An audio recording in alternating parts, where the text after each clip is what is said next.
Welcome back as we continue our focus on the life and impact of the late Nelson Mandela. And we turn our attention now back home to the United States. Now, of course, it was no stranger to racial strife or even to racial segregation, but the U.S. also played a major role in bringing change to Mandela's South Africa. More on the interconnected fates of our nation and South Africa's greatest hero from reporter Byron Pitts.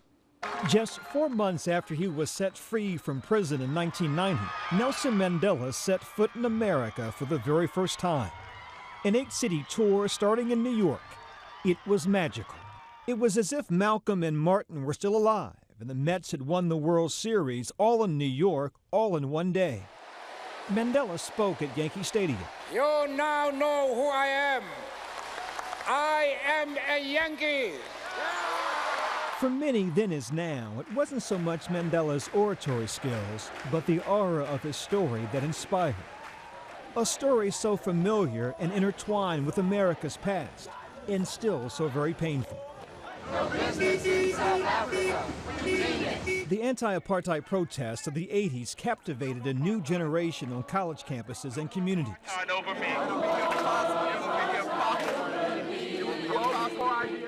Amidst the demonstrations demanding divestment in South Africa, here was the ongoing violence there in townships like Soweto. It took the story of one man to help America better understand the struggle of one nation. Mandela reminded the world reconciliation was more powerful than revenge. Forgiveness is a gift to be given. The boldness of his vision humbled the powerful in America. I said, didn't you hate those people even when they let you go? He said, briefly, I did. But when I was walking out of my compound for the last time, I said to myself, they've had you 27 years. If you hate them when you get through that door, they will still have you. And the famous. If you can proceed through life with just a portion of Nelson Mandela's humility, you will be a huge success. The audacity of Mandela's rise also inspired a young politician from Illinois. Senator Barack Obama visited Mandela's prison cell on Robben Island when his own destiny was but a dream. So back then, there was little wonder why watching a 71-year-old man dance could please so many people. It was the walk that preceded it. During his visit to Boston 23 years ago, I met Mr. Mandela ever so briefly. There was time for one question. Mr. Mandela, I asked, what is the one thing in life you know for sure?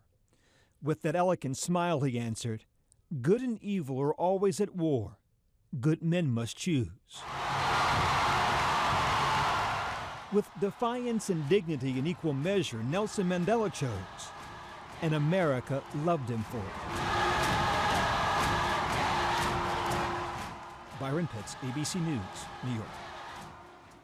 And now another connection between Mandela and the United States, and one particular American to be specific. Together, linked in history as the first black presidents of their countries. From Jeff Zeleny now, the stories of Mandela and President Obama. It was a meeting that almost didn't happen. 5 months after Barack Obama arrived in Washington, Nelson Mandela was in town, seeing former President George W. Bush. The junior senator from Illinois wanted to meet one of his heroes. It was May 2005, a photograph, a single frame, taken by an Obama aide, capturing a moment that today holds so much more meaning. President Obama's admiration for Mandela is unparalleled. I am one of the countless millions who drew inspiration from Nelson Mandela's life. My very first political action, the first thing I ever did that involved an issue or a policy or politics, was a protest against apartheid. A year after their meeting, Obama traveled to Africa, but Mandela was too sick for a visit.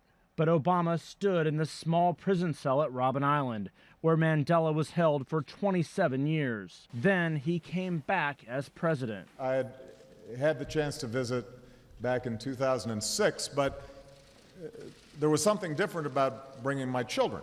Seeing them stand within the walls that once surrounded Nelson Mandela, I knew this was an experience that they would never forget. He's returning to pay his respects at a funeral to celebrate the life of his and the world's hero. Jeff Zeleny, ABC News, Washington.